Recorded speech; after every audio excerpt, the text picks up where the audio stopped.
Good afternoon, and welcome to More Than Meets the Eye.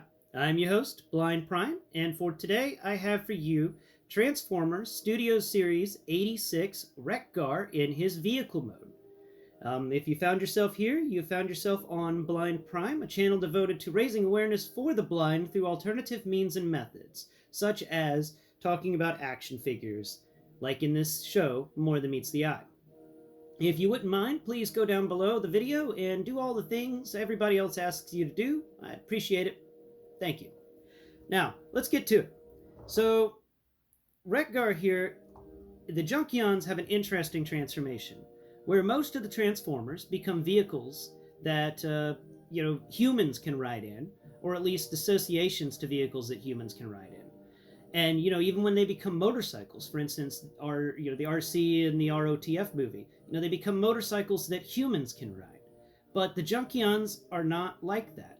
The Junkions become motorcycles that Junkions and other Transformers can ride. So it makes them turn into vehicles for Transformers, which is something we don't see very often. Like, we don't see, transforming Transformer vehicles except for, like, Omega Supreme. But then that guy is way too large to actually get a good, actual to-scale Transformer for him. It's not right. The closest thing they could do was Core Class. I praise them for that because Core Class needs a nice little base. But so for your regular chug scale stuff, your 6-inch scale Transformers, you're not going to find any vehicles that Transformers can ride. They're just not there. And that's where Wreckgar comes in. Wreckgar here has some really amazing ability because he becomes a vehicle that Transformers can ride. And I have right here, I have Deep Cover, which I hope this is Deep Cover. It may be Sideswipe. I have two Sideswipe molds, Deep Cover and Sideswipe. So I've got my Deep Cover Sideswipe here. And, oh no, he let go of the thing. So, as you can see with the vehicle mode for Wreckgar can actually hold a 6-inch figure pretty well. And I'm sure it can hold a Voyager class quite excellently as well. I just don't have any Voyagers that are thin enough. And a lot of them have huge backpacks and stuff. But let's take Sideswipe or Deep Cover off and put him over here. Here, just stand. There you go. Right over there. I had him wielding the axe that we saw in the robot mode thing. So this vehicle mode, I've only got one big negative on.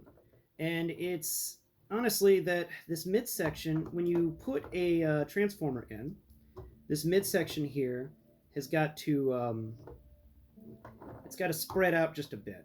And this thing never wants to really work well when it comes to the midsection. Like, the front of the motorcycle is pretty excellent. The back of the motorcycle is pretty excellent. And I think I'm just missing a peg. And, that may just be a blind people problem.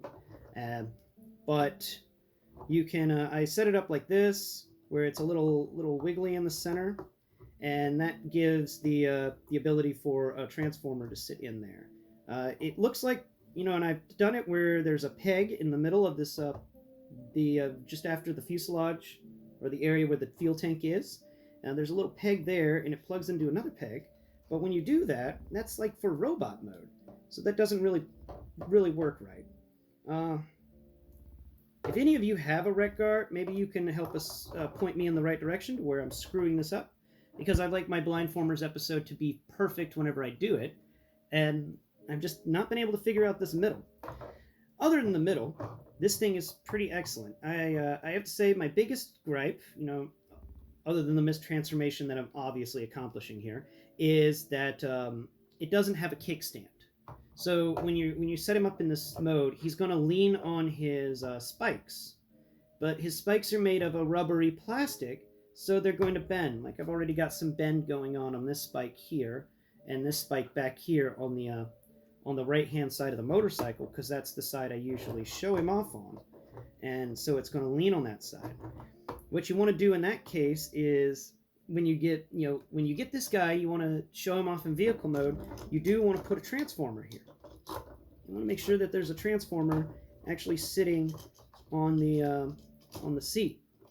That's kind of there, not there.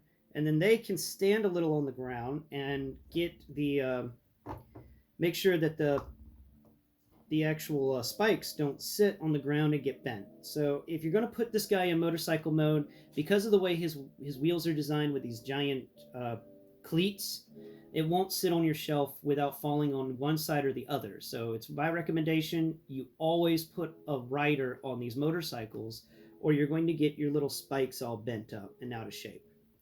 Uh, Molding wise, just put you back over here. Just stand. There you go. Molding wise, this thing is pretty top notch. You know, you got these saddlebags, which are actually the side skirts in his robot mode, and that's pretty cool. I appreciate some saddlebags. You've also got this little port on the back here that's made for stands and stuff. But they did a cool thing with his little axe. Let me pull the axe out. The axe has a tiny little tip, and it's actually built to go into here, and then just like so. Come on. Oh, maybe it's not. I thought it was, or did I use another thing? I may have used another thing. I may be misremembering. I was pretty sure I did. Let's move that down. But yeah, this middle section is quite annoying, and I've obviously got it wrong. I'm still trying to figure out how to get it right. But you can put the you can put the axe on its side, just on the back, so it sits across the back of the motorcycle, which is pretty neat. Set the axe off over here to the side. Of course, the other two accessories that he came with, his wheels, are now being used as motorcycle wheels. So that's like the best storage for weapons ever. That's a great weapon storage. This is a nice representation of a Junkion motorcycle. I really like it. I think it is pretty obviously kind of a guy laying on his belly with a motorcycle with a wheel between his legs and a wheel between his arms, but that works for the Junkions because that's exactly what they were. They would transform into that, and that would make it where it's super easy for them to transform out of this mode, and they would easily just transform out if they needed to. They are the most versatile race of Transformers I think that we've ever seen, in the fact that they have this little gimmick of their own ability to transform between motorcycle and vehicle mode. But yeah, this is Wreckgar, the Junkion. He is a pretty amazing action figure, and I recommend getting him for, just for your shelf, or the reason he's a great representation of a Junkion, and also because he's a vehicle that your 6-inch Transformers, your chug scale, can actually ride in and drive around, and then you can do little wheelies with them and stuff. They don't really have any port on the bottom for doing that, but I'm sure you can figure it out, as I've figured out a few things. And yeah, guys, that's about all I've got to say about Wreckgar here. He's a great figure. He's made with top quality plastic. You can feel a super amount of molding done on him. They really took their time to get the feel of a Junkion into this, and this is pretty nice. I like the vehicle mode, and I like the robot mode. I like the robot mode more than the vehicle mode, but I think partly that's because I've mistransformed the vehicle mode somehow. And like I said, if y'all have a Wreckgar, and you want to tell me what I did wrong, go right ahead, because it will help me to better make a Blindformers episode next time. I think that's all for now, guys. I hope you've appreciated the episode, and Merry Christmas to you. And yeah, don't forget to do all those things below, and I will see you next Prime. Bye-bye for now.